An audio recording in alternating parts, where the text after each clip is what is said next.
صرف 5 منٹ کا مدرسہ قرآن و حدیث کی روشنی میں 28 رمضان المبارک۔ نمبر 1، اسلامی تاریخ۔ صحابی کا مہمان کی خاطر چراغ بجھا دینا۔ ایک صحابی حضور صلی اللہ علیہ وسلم کی خدمت میں حاضر ہوئے اور بھوک اور پریشانی کی حالت کی اطلاع دی۔ حضور صلی اللہ علیہ وسلم نے اپنے گھروں میں آدمی بھیجا، کہیں کچھ نہ ملا تو حضور صلی اللہ علیہ وسلم نے صحابہ رضی اللہ عنہم سے فرمایا کہ کوئی شخص ہے جو ان کی ایک رات کی مہمانی قبول کرے؟ ایک انصاری صحابی نے عرض کیا، یا رسول اللہ، میں مہمانی کروں گا۔ ان کو گھر لے گئے اور بیوی سے فرمایا کہ یہ حضور صلی اللہ علیہ وسلم کے مہمان ہیں، جو اکرام کر سکے اس میں کمی نہ کرنا اور کوئی چیز چھپا کر نہ رکھنا۔ بیوی نے کہا، خدا کی قسم، بچوں کے قابل کچھ تھوڑا سا رکھا ہے اور کچھ بھی گھر میں نہیں۔ صحابی نے فرمایا، بچوں کو بہلا کر سلا دو اور جب وہ سو جائیں تو کھانا لے کر مہمان کے ساتھ بیٹھ جائیں گے اور تم چراغ درست کرنے کے بہانے سے اٹھ کر اس کو بجھا دینا۔ چنانچہ بیوی نے ایسا ہی کیا اور دونوں میاں بیوی اور بچوں نے فاقے سے رات گزاری، جس پر یہ آیت نازل ہوئی۔ وَيُؤْثِرُونَ عَلَىٰ أَنفُسِهِمْ۔ ترجمہ، اور ترجیح دیتے ہیں اپنی جانوں پر اگرچہ ان پر فاقہ ہی ہو۔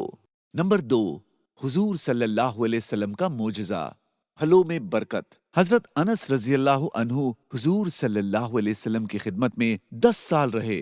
آپ صلی اللہ علیہ وسلم نے ان کے لیے برکت کی دعا فرمائی، اے اللہ، اس کے مال و اولاد میں زیادتی فرما اور جو کچھ تو نے دیا ہے اس میں برکت عطا فرما۔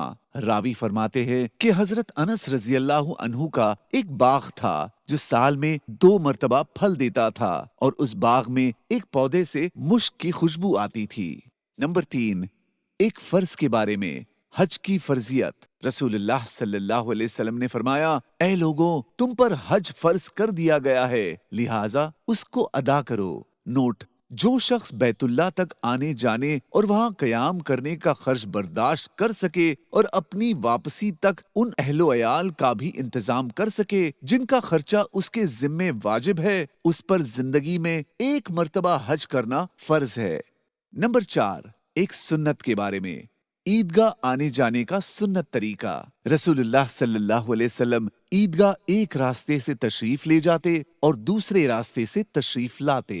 نمبر 5، ایک اہم عمل کی فضیلت، شوال کے 6 روزے رکھنا۔ رسول اللہ صلی اللہ علیہ وسلم نے فرمایا، جو شخص رمضان کے روزوں کو رکھنے کے بعد شوال کے 6 روزے بھی رکھے تو وہ پورے سال کے روزے رکھنے کے برابر ہے۔ نمبر 6، ایک گناہ کے بارے میں، سود کھانے کا عذاب۔ رسول اللہ صلی اللہ علیہ وسلم نے فرمایا، معراج کی رات میرا گزر چند ایسے لوگوں پر ہوا جن کے پیٹ گھروں کے مانند بڑے بڑے تھے، جس میں سانپ تھے جو پیٹ کے باہر سے نظر آتے تھے۔ میں نے حضرت جبرائیل علیہ السلام سے پوچھا، یہ کون لوگ ہیں؟ تو فرمایا، یہ سود کھانے والے ہیں۔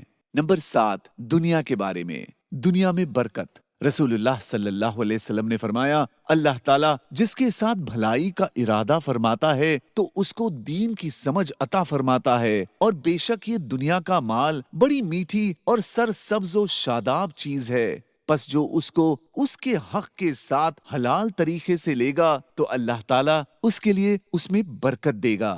نمبر 8، آخرت کے بارے میں، انصاف کا ترازو۔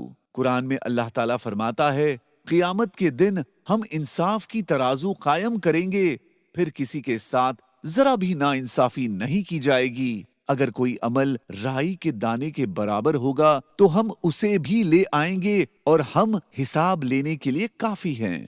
نمبر 9، طب نبوی سے علاج۔ کلونجی میں ہر بیماری کا علاج ہے۔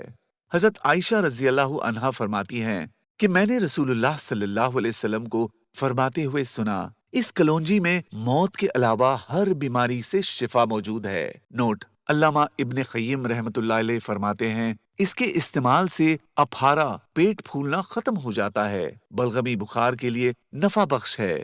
اگر اس کو پیس کر شہد کے ساتھ معجون بنا لیا جائے اور گرم پانی کے ساتھ استعمال کیا جائے تو گردے اور مثانے کی پتری کو گلا کر نکال دیتی ہے۔